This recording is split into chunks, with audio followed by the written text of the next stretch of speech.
오늘 제목 한번 읽어보겠습니다. 다 같이 읽겠습니다. 시작! 여러분, 그래요. 헌신은 감사로 하는 겁니다. 아멘이죠?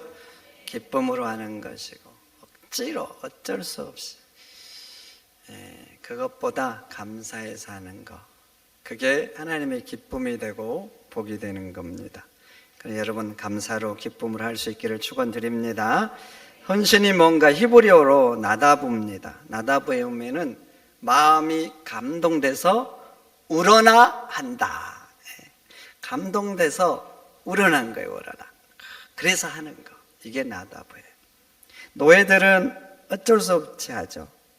하기 싫어도 억지로 하고. 근데 나다부는 말이죠, 사랑하는 사람이 있어요. 막 불타올라요. 그럼 막 달려가죠. 그런 마음으로 하는 거예요. 사랑 안 해보셨어요? 막 사랑이 타오를 때 막 보고 싶잖아요. 그래서 만나러 가면 기쁘고 막 그런 마음이 있는 거예요. 나다부는 그런 마음으로 하는 거예요. 헬라어는 아포리조입니다. 아포리조에 오면은 따로 떼어놓다 이러면 따로 떼어놓는 거예요. 그래서 구별하다 이런 의미도 있어요. 많은 것들이 있어요. 많은 것들. 많은 것들. 이것도 수건도 많은 것들이 있는데 가장 좋은 것을 딱 이렇게 떼어놓는 거예요. 그래서 구별된 곳에 구별되게 사용한, 다른 것은 사용 안 해. 감사하게 이 수건은요, 저를 위해서만 준비를 해주는 거예요. 구별해 놓은 거예요. 우리 권사님들이. 감사하죠? 하기야 뭐 여러분들한테는 안 감사하지만 저는 얼마나 감사한지 몰라요. 그렇게 떼어가지고 그 일을 위해서 구별되게 사용한 거, 이게 아포리조입니다.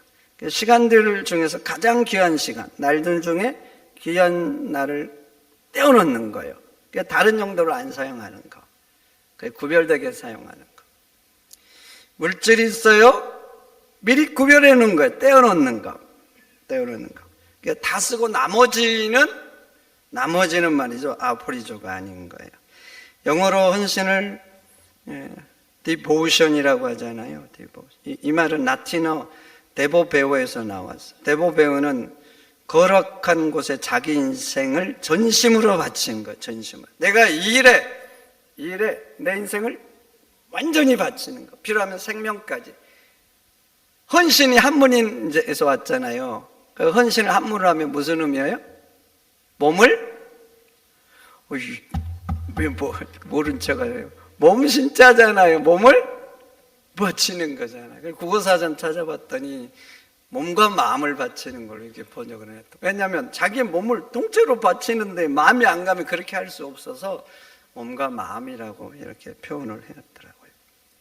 그 헌신은 뭐냐? 억지로 하는 게 아니에요. 자원해서 하는데, 자원해서 할 때 남는 것이 아니라 구별해서 하는 거예요. 그리고 구별된 곳에 필요하면 내 생명까지도 바친, 그게 헌신이에요. 그래서 헌신은 결코 쉽지가 않아요. 왜 쉽지 않느냐?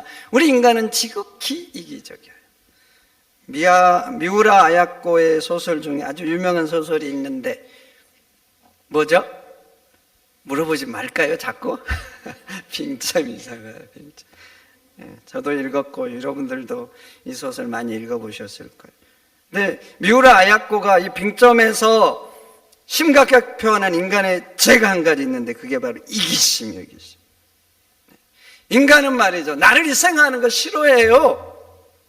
내가 남들 위해서 더 고생하고 손해봐야 하고, 그냥 싫어한 게 아니라 딱 싫어해. 딱. 인간은 본능적으로 이기죠. 그래서 말이죠, 내가 더 가져야 되고, 내가 더 좋은 거 차지해야 되고, 내가 높은 자리에 올라가야 돼. 저 사람은 어려워도 상관없어요. 그래도 내가 그 자리를 가져야 돼. 그렇게 이기죠. 여러분, 그래서 우리 인간의 삶을 한번 봐보세요. 사소한 것에도 이기심이 본능적으로 여기저기 묻혀 있습니다. 이런 본성을 가지고 있는데 내가 귀한 것을 따로 떼어놓고 하나님께 그리고 타인을 위해서 사용한다? 결코 쉽지 않아요. 그런데 이 결코 쉽지 않는데 성경에는 이 쉽지 않는 이기심을 뚫고 헌신한 사람들이 있어요. 헌신 안 돼. 그것도 감사로. 그 어떤 사람들이 그렇게 하는가? 이렇게 하려면 몇 가지가 필요해요. 그 몇 가지 중에 첫째가 뭐냐면 하나님이 내게 주신 은혜가 얼마나 큰지, 얼마나 놀라우는지 그 하나님의 은혜가 내 심령을 압도해야 돼. 압도해야 이기심을 뚫고 나가요. 나 같은 죄인을 위해서 하나님이 인간이 되셨습니다. 별 감각이 없으시죠? 놀라운 거예요. 하나님이 천지를 창조하신 것보다 창조주가 인간이 되셨다는 게 더 놀라운 거예요. 근데 그 창조주가 인간이 되셔서 나 같은 죄인을 구원하려고 내 죄를 대속해 죽으신 거예요. 십자가에서. 이런 하나님의 은혜가 내 심령 속에 깨달아지고 이 은혜가 내 심령을 압도해야 돼. 압도해야 돼. 그래서 헌신의 필수 조건은 말이죠, 하나님에 대한 은혜의식이에요. 시편 116편 12절, 여호와께서 내게 주신 은혜를 무엇으로 보답할까? 여호와께서 내게 주신 은혜를 내가 도대체 무엇으로 보답할까? 하나님의 은혜가 압도하잖아요. 그래서 도대체 무엇으로 갚을 수 있냐고 시인은 고백하는 거예요. 스펠전 목사님은 이렇게 말합니다. 헌신은 도저히 갚을 수 없는 사랑을 받은 자가, 갚을 수 없는 사랑을 받은 자가 터져 나오는 눈물로 쓰는 감사의 편지다. 어떤 자가 감사로 헌신하느냐? 하나님의 은혜에 압도된 자가 그 은혜가 너무나 감사해서 내 삶으로 마음에서 우러나와서 내 삶으로 써내려가는 그 감사의 편지가 헌신이라는 겁니다. 그런데 은혜의식이 없어요. 그러면 헌신은 뭐가 되는 줄 아세요? 내가 하나님께 뭔가 해드리는 거예요. 뭔가 해드리는 거. 내가 이렇게 뭔가 해드린다고 생각하면 그 헌신은 내 자랑이 되고 내 공적이 되죠. 그렇게 내 자랑이 되면 남들이 알아주지 않아요. 나는 계속 하는데 그럼 섭섭하죠. 그리고 이런 생각도 들어요. 나는 이렇게 하는데 너는 뭐냐? 너는 장로가 돼가지고 너는 권사가 돼가지고 너는 뭐냐? 그래서 까딱 잘못하면 이것이 남들을 비판하는 수단이 됩니다. 그리고 이게 내 공적이잖아요. 공적. 뭔가 해드리는 거니까. 내 인생에 지장을 받으면 포기해. 이래서 안 되고 이제 저래서 안 되고 저래서 못하고 이렇게 되어버린 거예요.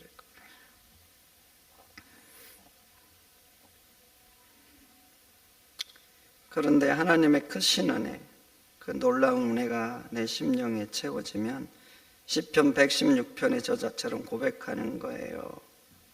내게 주신 하나님의 은혜를 도대체 무엇으로 갚을 수 있을까? 무엇으로? 그러면 섬기면서도 자기를 내세우지 않습니다. 아니, 내세울 수가 없어요. 왜 내세울 수가 없느냐? 하나님께서 나에게 베풀으신 것은 천만개인 거예요. 그런데 내가 하나님 앞에 해드리는 것이 1도 안 되는 거예요. 그걸 알기 때문에 내세울 수가 없어요. 그리고 섬기면서 끝까지 겸손합니다. 끝까지 섬깁니다. 섬기면서도 오히려 감사해요. 나 같은 인간이 하나님의 부르심을 받아서 이 자리에 섬길 수 있다고 오히려 찬송하면서 감격하면서 섬길 수 있는 겁니다. 여러분, 하나님의 은혜가 차고 넘치면 좋겠어요. 여러분 심령을 하나님이 나를 위해서 어떤 일을 하셨는지, 얼마나 놀랍고 크고 감당치 못한 은혜를 베풀으셨는지, 이 은혜가 여러분들의 심령을 압도하기를 축원드립니다. 그래야 감사로 할 수 있어. 감사. 두 번째는 말이죠, 어떤 자가 그렇게 하는가? 모든 것이 주께로부터 왔다고 믿는 자예요. 오늘 본문 앞을 보면 다윗이 성전 건축을 위해서 정말 엄청난 것을 드리죠. 황금이 쌓여서 무너질 정도로 드립니다. 그리고 온갖 진귀한 보물들까지 드리죠. 보통 사람이 수천 년을 벌어도 볼 수 없는 것으로 드립니다. 그런데 다윗을 보세요. 그렇게 드리면서 오히려 하나님을 찬양합니다. 10절, 다윗이 온 회중 앞에서 여호와를 송축하여 이르되 우리 조상 이스라엘 하나님 여호와여, 주는 영원부터 영원까지 송축을 받으시옵소서. 13절, 우리 하나님이여, 이제 우리가 주께 감사하오면 주의 영화로운 이름을 찬양하나이다. 찬양하나이다. 감사하며 주의 영화로운 이름을 찬양한다. 이렇게 바치면서 감격해서 찬양을 하고 있는 겁니다. 보통 사람들은 말이죠, 자기 통장에 숫자가 늘어나면 좋아합니다. 여러분, 통장에 숫자 늘어나면 좋지요? 안 좋으셔요? 안 좋으면 저 좀 주시든지, 저도 한번 늘려보게. 그리고 늘어나고 이제 괜찮다 싶으면 그때부터는 뭐 놀러도 가고 먹고 싶은 거 먹고, 뭐 취미생활도 막 여기저기 아끼지 않고 쓰고 그러잖아요. 누가복음 12장에 한 부자 나오잖아요. 이미 큰 창고가 있고 쌓였는데 더 잘 돼가지고 쌓을 곳이 없으니까 더 큰 창고를 짓잖아요. 쌓아놓고 오라 그럽니까? 누가복음 12장에 이렇게 말합니다.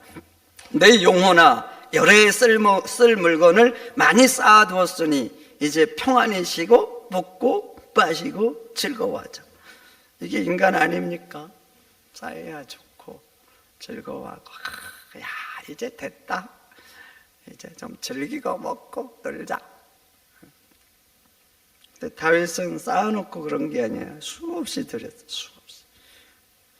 근데 하나님께 감사하면서 찬양해. 여호와는 영원부터 영원까지 찬양받으시라고. 우리가 주께 감사하며 주의 영화로운 이름을 찬양한다. 도대체 어떻게 그럴 수 있을까요? 어떻게? 보통 사람은 그 정말 1000분의 1도 안 된 걸 드리기도 막 못하고 떨리는데, 다윗은 안 겁니다. 모든 것이 주께서 주신 거라는 거. 14절 보세요. 모든 것이 주께로 말미암았사오니 우리가 주의 손에서 받은 것을 주께 드렸을 뿐입니다. 내가 했다, 내 노력이다, 내 딸입니다, 내가 얼마나 정말 애썼는데 내 것이다, 내가 했다가 아니잖아요. 주께로 말미암았다, 주의 손에서 받은 것이다, 이렇게 고백하잖아요. 16절도 보세요. 이 모든 물건이 다 주의 손에서 왔사오니 다 주의 것입니다 그래요. 내 것이 아니라 그래요. 내 것이. 사람들은 안 그렇잖아. 이거 내 거야, 내 거야. 못나, 안 돼. 그런데 다윗은 아닙니다. 다 주님의 손에서 왔고 주의 것이라니. 건강도 주님이 주셨고 이 왕자도 주님이 주셨고 수많은 재물도 주님의 손에서 왔다는 거. 그래서 겸손하게 말합니다. 저는 단지 주의 손으로부터 온 것을 다시 주님께 드렸을 뿐이라고. 여러분, 그렇습니다. 모든 것은 주께로부터 왔습니다. 생명 주께로 왔습니다. 여러분 중에 누가 태어나고 싶어서 태어났습니까? 그런 분 있으세요? 있으신 분? 제가 1년 동안 밥 사겠습니다. 그런데 그런 분 없어. 네, 그래서 자신 있게 말씀. 하나님이 보내서 온 거죠. 그래서 생명의 주인은 하나님. 그래서 또 부르면 누구든지 가야 됩니다. 누구든지. 하나님 안 돼요, 안 돼요. 저 버틸 수가 없어. 내가 생명의 주인이 아니니까. 땅 샀어요. 그럼 그게 정말 내 걸까요? 내 거냐고요? 들켰어요. 내 거야. 좋아, 좋아. 내 겁니까? 내 거인 것 같죠? 천만의 말씀. 천만의 말씀. 집 샀지요, 집. 노력하고 땀 흘려서, 와, 좋아. 근데 봐보세요. 아무리 내 거라고 하고 차지하고 좋아하고 그러잖아요. 그런데요, 하나님 부르시면 다 놓고 가잖아요. 다 놓고. 여러분, 다 하나님의 것입니다. 여러분들이 땅을 만드는데 뭘 오려고 했어요? 처음부터 하나님 만들어서 그 자리에 있었던 것이지. 근데 인간들이 지들끼리 그냥 니 거 내 거 하고 더 가지면 좋아하고 그럴 뿐이지. 물, 공기, 나무, 들에 핀 꽃 한 송이조차도 하나님의 것입니다. 하나님의 것인데 우리에게 잠시 주셔서 내가 잠시 누릴 뿐입니다. 그래서 주님이 부르시면 다 눕고 갑니다. 설교를 너무 잘해서 황금의 입이라고 불렸던 분이 계세요. 크리소스톰입니다. 그 목사님이 이렇게 말했어요. 인간이여 그대 손을 보라. 그대가 태어날 때 무엇을 지고 왔는가? 아무것도 지고 오지 않았죠. 빈손이었다. 그러나 떠날 때 무엇을 지고 갈 것인가? 역시 빈손이다. 그런데 어찌하여 그대는 잠시 맡은 것을 내 것이라 주장하며 주인께 돌려드리기를 주저하는가? 여러분, 그래요. 다 하나님께로부터 온 것입니다. 우리는 주신 것 잠시 누리며 살다가 부르면 다 놓고 가는 존재. 다윗은 그걸 안 거예요. 주님께서 주셨고 주님 손으로 주신 것이다. 나는 잠시 받아서 보관할 뿐이다. 그래서 고백하는 거예요. 모든 것이 주께로 말미암고 주의 손에서 받은 것을 나는 단지 주께 드렸을 뿐이라고. 그런 믿음이 있으니까 그렇게 드리면서도 자신 내세우지 않고 겸손하고 드리면서도 감격해서 찬양한 거예요. 여호와는 영원부터 영원까지 송축받으실 분이라고. 여러분, 그렇습니다. 다 주의 손에서 온 것입니다. 아멘입니까? 주의 손에서 왔다. 주님이 주셨다. 이런 믿음이 필요해요. 그래야 뭔가 하나님께도 남들에게도 베풀면서도 감사할 수 있어요. 주님이 주신 거 가지고 저는 단지 드릴 뿐이고 베풀 뿐입니다. 찬양에 감사해서 베풀 수 있어서 드릴 수 있어서. 마지막으로 감사로 헌신하려면 내가 헌신한 것이 거룩한 씨앗이 되어서 영원한 색에서 아름다운 열매로 거둔다는 걸 믿어야 돼요. 여러분, 그래요. 이 땅에서 내가 헌신하잖아요. 하나님께 하든 이웃에게 하든 거룩한 씨앗이 됩니다.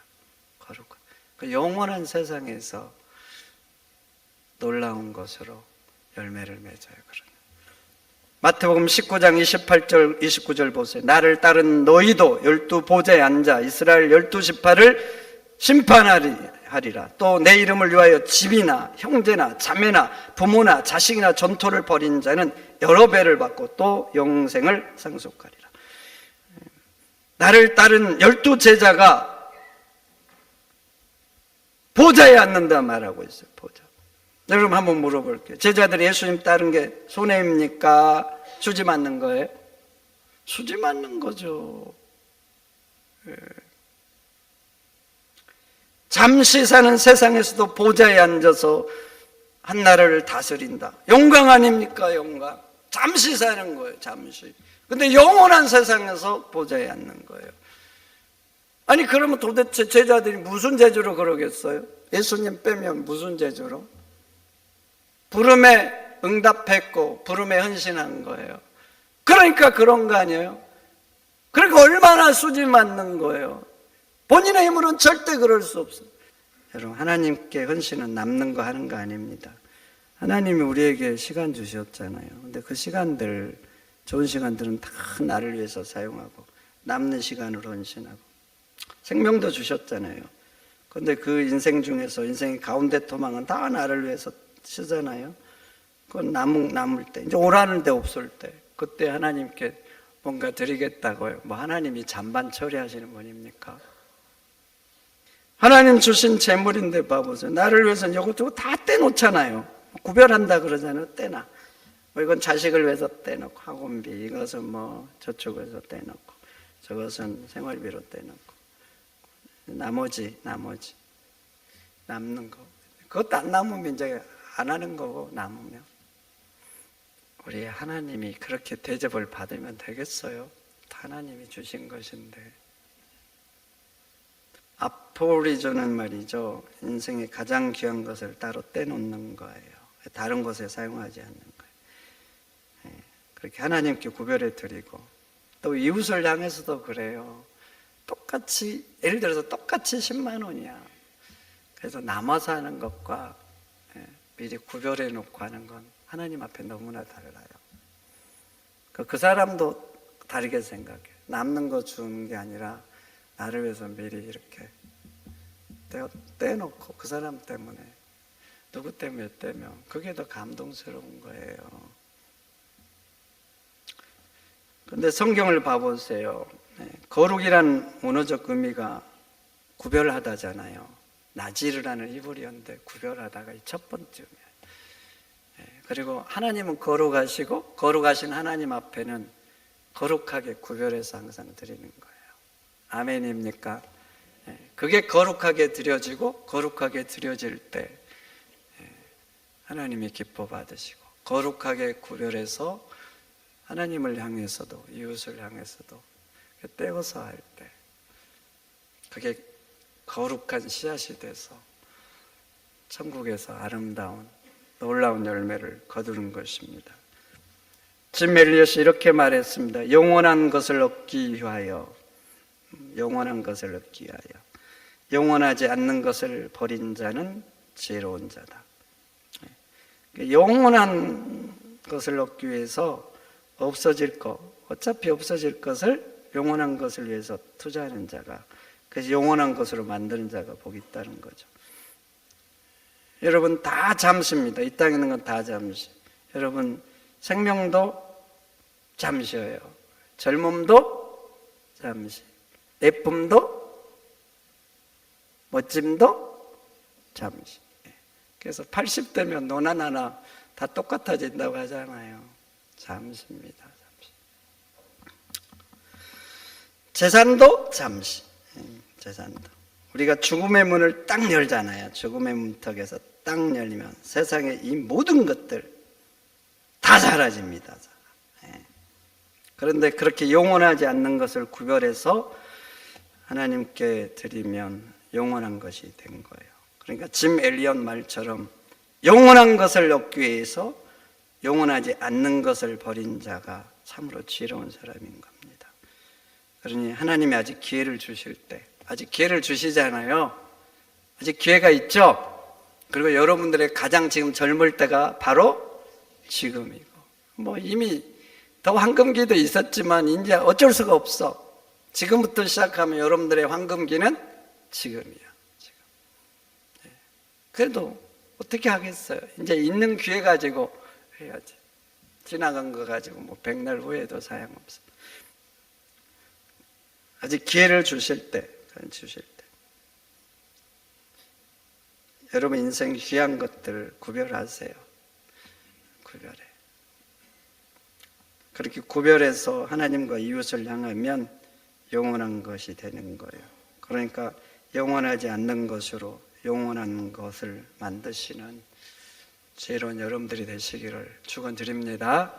축원드립니다.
전라남도 산불의 원인이 뭔 줄 아시나요?